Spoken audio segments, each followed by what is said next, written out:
I said, baby, baby.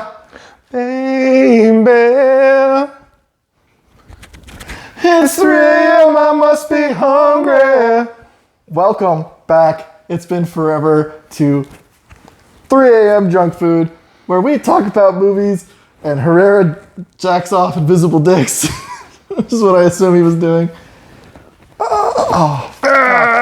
Megan was right. Everything we do here is what she thinks it is. Why is this so gay? You know what? Maybe gay is straight and straight is gay. Yeah. Oh, sexuality is a construct. But anyway. So, we watched a movie called we did. Poor Things.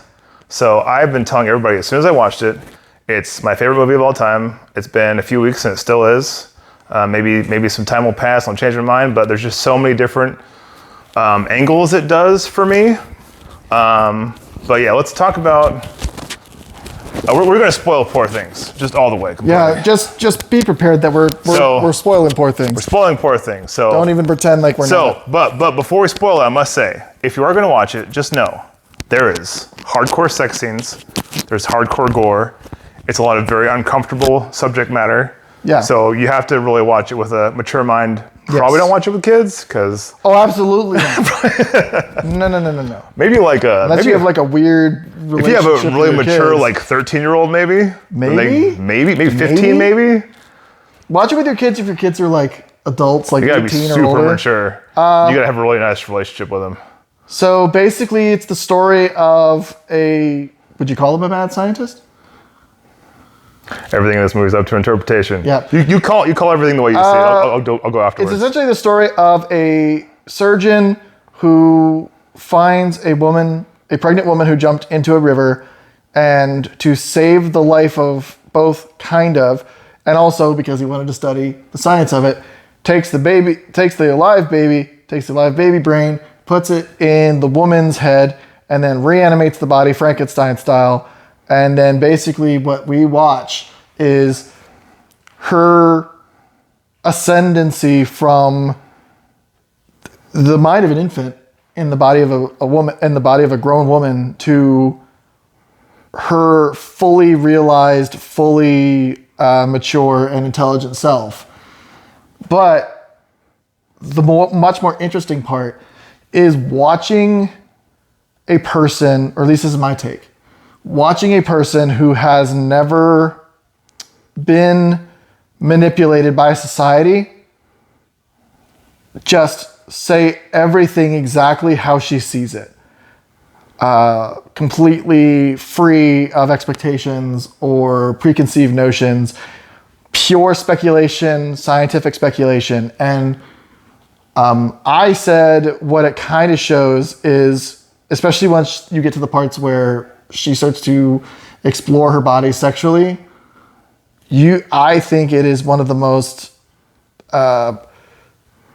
purest forms of almost like a feminist masterpiece, in the sense of not in like a It's very empowering. Which is very often when you see that kind of thing in Hollywood, it is overblown. This was subtle. This was literally, the reason I call it that is because she's just a person who reacts to things and says exactly what she thinks, completely honest, no matter what, every time. And you get to see people, how they react to that, especially because it was set in like a certain time period in London.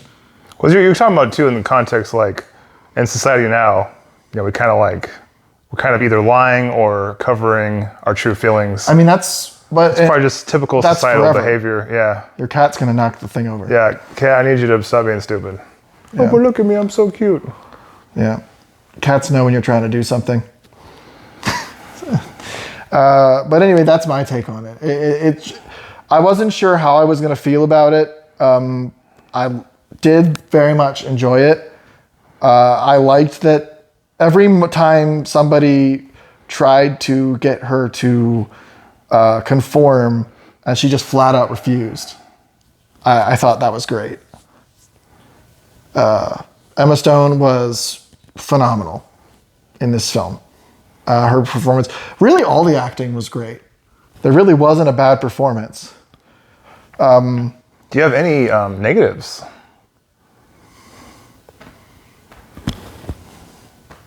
See, that's how good the movie is. See? I do actually have. Oh, here we go. Here we go. The movie went longer than it should have. He wanted it to end at a certain point. They went beyond. They went to a place that I didn't feel they needed to, but this is a nitpick. This is my own personal opinion. This is not what I'm sure everybody else thinks. There's a part at the end of the movie where you get to see the monstrous husband that she had been married to before everything else, before Bella. And honestly, I don't feel that it adds anything to the film.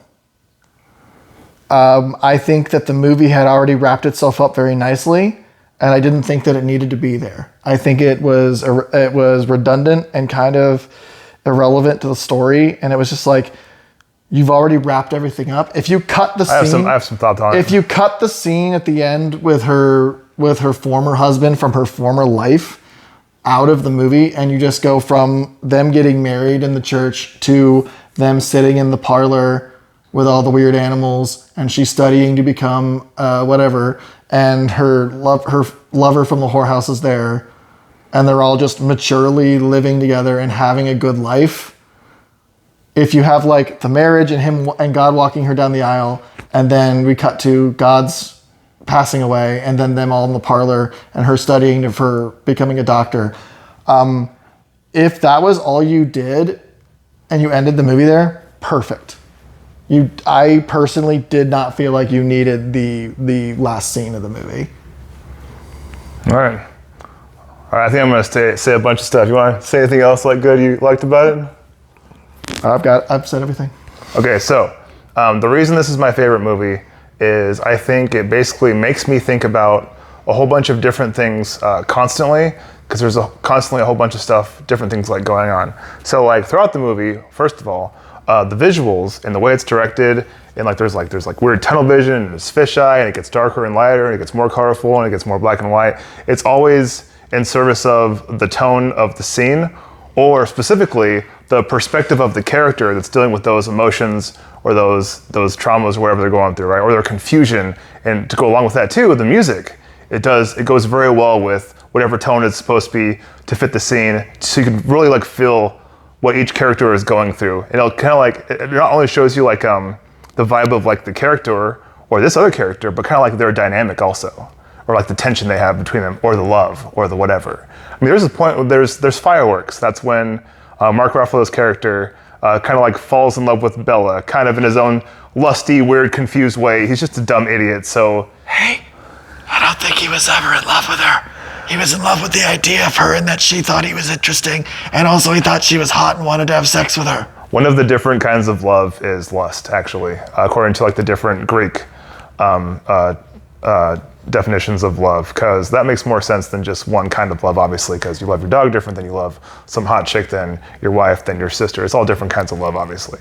But anyway, yeah, so he did, I think, to more accurately, he was basically infatuated with her, or he was hypnotized, or he was just so struck. And especially because you kind of figure out who he is throughout the movie, okay, he's just this player who he's focusing on money and sex, and he's the way he eats the pastry, you gotta eat it just like this. He's so focused on his experience has to be a very certain kind of way. It's been working out for him great until she comes along, someone that he's actually infatuated with. And I've seen this a whole bunch of times in my actual life. Someone's just focusing on experiences, someone infatuates them, then they become lost, they don't know what they're getting themselves into, and it sets them up for heartbreak because they're just going towards the shiny thing, sadly. But that's why I love... This is one of the parts of the movie that we actually very much disagree on. Yeah. Is that he seems to think he is coming from a place of... That Mark Ruffalo's character in the movie was coming from a benevolent place where he meant good. That I at no point think that he did. So I think that he had a toxic life that led him to a toxic viewpoint, and that led him to the situation that he wasn't ready for, and then he was destroyed. In my opinion, he's easily the most destroyed character in the whole movie, and he's basically destroyed for an hour and a half, and it just gets worse and worse and worse. And meanwhile, the whole time, because it happens to guys all the time. Well, the worst character is the husband at the end. His brain is gone.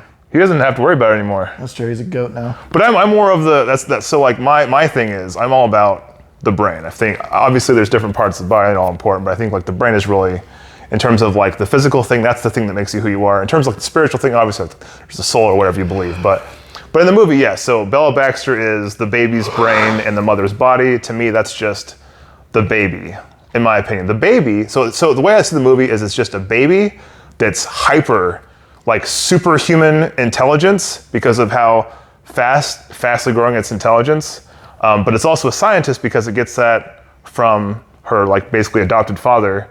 So basically you have this like baby that's hyper intelligent, rapidly maturing in a manner that's interesting because typically when we judge age or maturity or whatever, we just simply look at the age. Like what's maturity? Well, 18 is basically an adult, but like 25 is when your frontal cortex, whatever. So we always have that framework, but in the movie, you don't. You just kind of, it's up to your own assumptions, like what kind of age maybe she's at. Maybe in this context, age goes out the window, and then you can't use age anymore. You just have to go off of pure education and experience because that's what she goes through in the movie. And that becomes really interesting because then you don't have that bias of age anymore. But because really we're two though, and this is why I think you have to be mature to watch the movie, is it's a very like hyper-sexualized movie. I don't know. I think it's just very real. Well, yeah, sure, but like it's a real person. It's a real person experiencing and testing their body and what they want and what they like, and that's literally the point of the movie. Is that it's not hypersexualized. It's realistically sexualized. I will say, simply in comparison to movies in general, this is one of the most if you compare it to sexualized movies I've ever seen in my life. If you compare it to regular movie-going experience where you maybe have one sex scene and then it happens. Yeah, it's not like stylized. It's not sex. It's real and raw and uncomfortable and maybe inappropriate. Maybe you're not going to be like, what's going on? I wanted to get transported to this fictional movie, but now it's just showing me just. But that's the kind of thing is it kind of goes back and forth with like. It's very interesting because everything's stylized, but the sex is like raw. Yes. Almost like to kind of show you that's when you become real. That's when life becomes real. Is when you have sex and you let go of everything except for your lizard brain or whatever. When you just have pure feral sex, and then everything gets kind of more complicated when you go back to your normal life. You also get to watch as she learns the difference between just pleasure and then like the different kinds of pleasure. Yeah, because initially she thinks sex equals pleasure, and then she doesn't realize the complexity of that. She starts. You watch as she learns the complexity, and she learns when what parts of what are the parts of sex that are enjoyable. It's not just the action.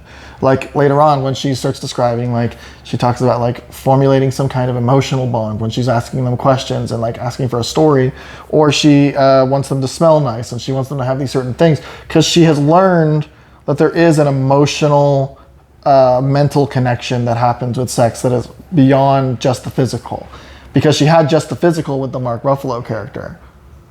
And she wants more than that now. And it just goes more towards we're watching a person mature.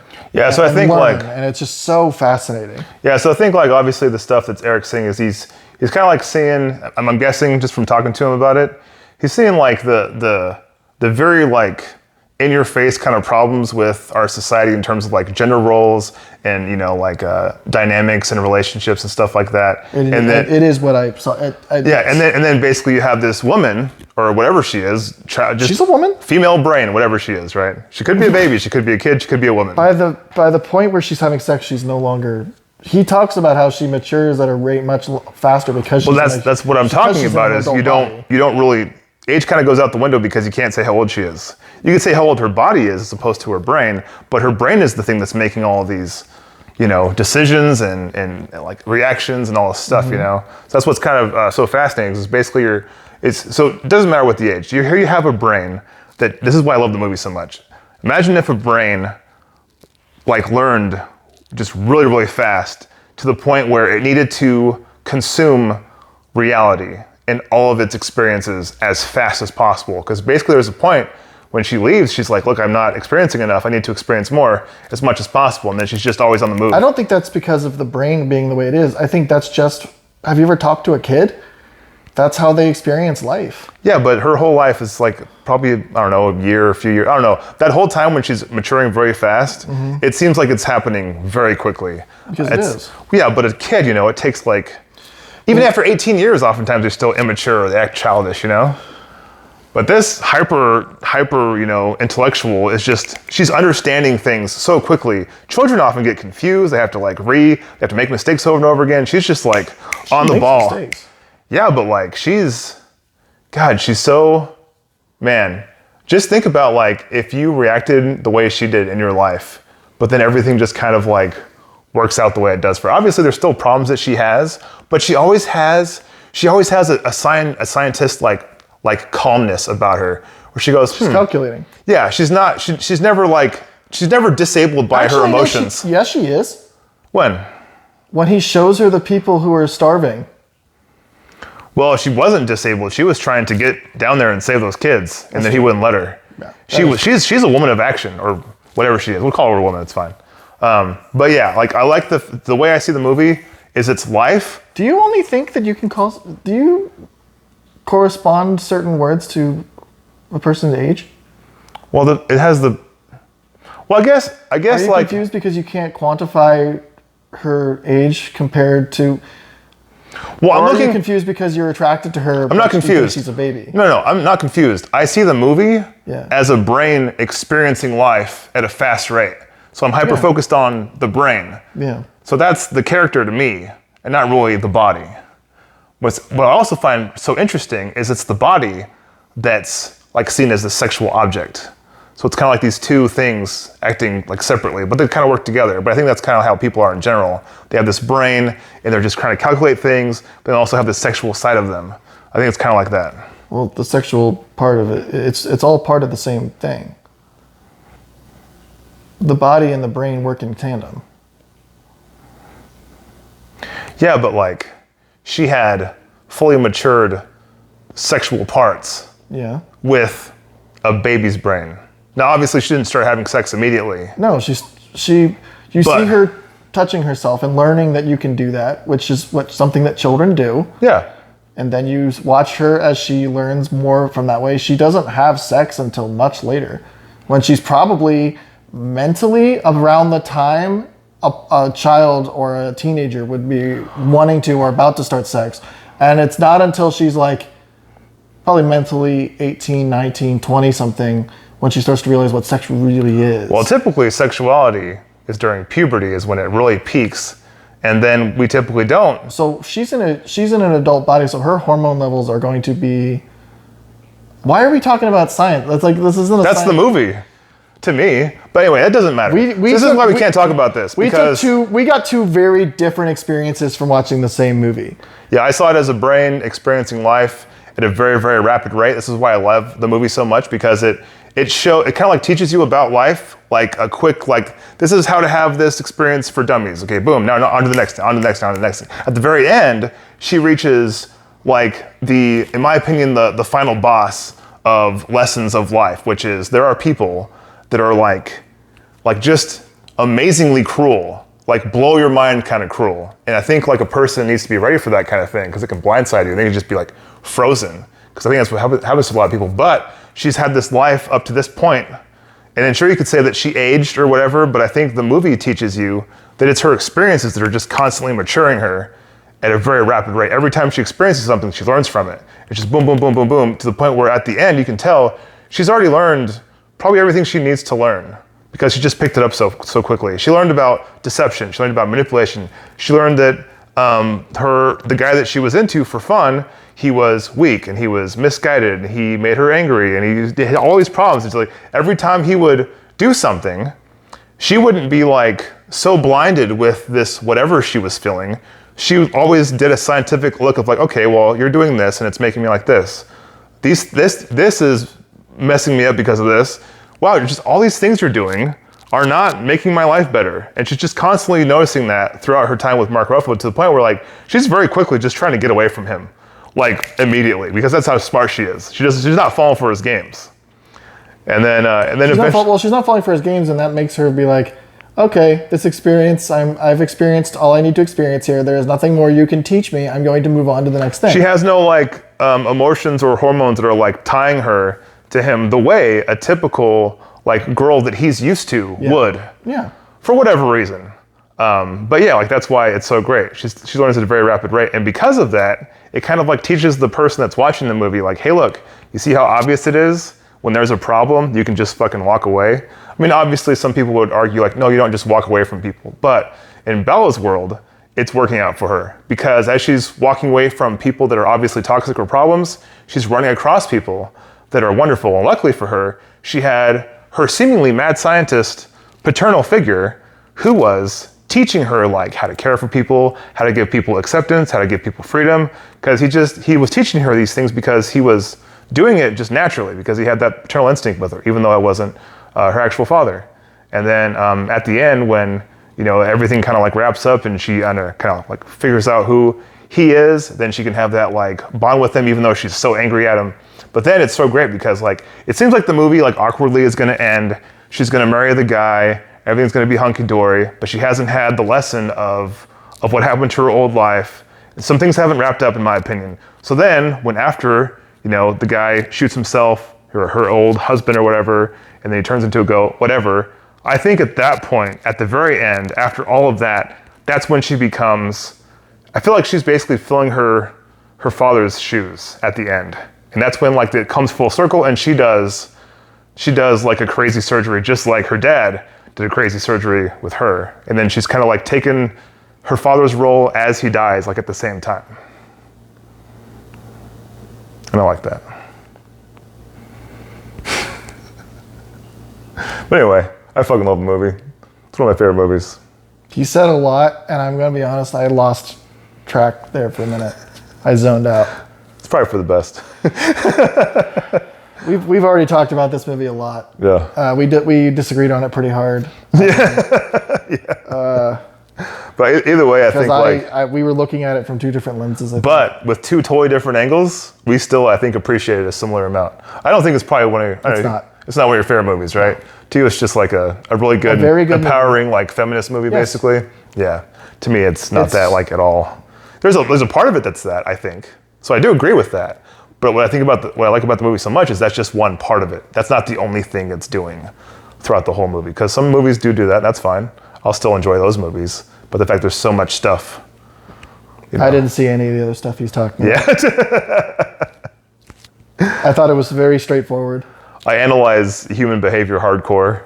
I think you may have overanalyzed this one. No, I'm telling you, man, movies in general, analyzing human behavior in a movie, it's boring because the characters are so stale. They're just, the personalities are not really delved into that much. Characters are boring most of the time. The writers don't try that hard to make them actual people. In this movie, they're actual people, and everything they do, in my opinion, actually makes sense. Their personalities are actually like that well thought out. So fascinating. Yeah. Because everybody in this movie is completely bonkers. Oh, not in my opinion. Really? Yeah. Huh. Yeah. Yeah. They're all batshit. Yeah, I relate to all of them. It's because you're also batshit insane. Or everyone else is.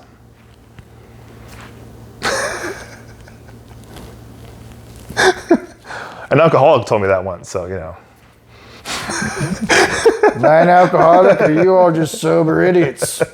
I took the red pill. Somebody was like, her is crazy. And he's like, well, maybe her is not crazy. He just seems crazy because he thinks differently.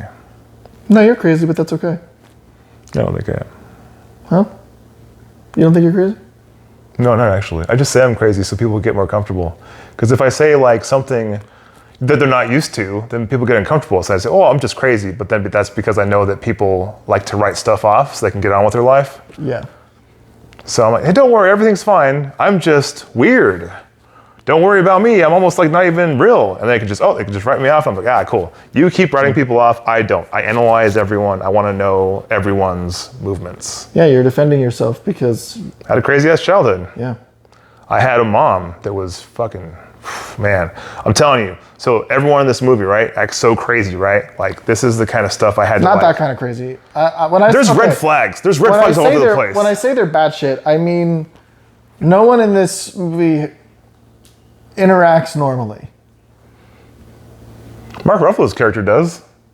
And you realize when you take a normal person and drop them into a room full of crazy people, they're the one who is weird and out of place and fucked up.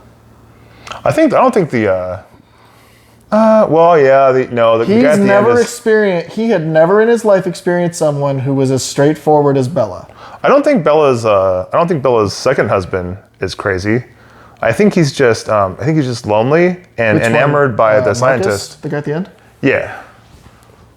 I don't think he's crazy. I think he really enjoys. Anyway, none of this matters. Anyway, so this is my take on the movie. That's the spoiler review.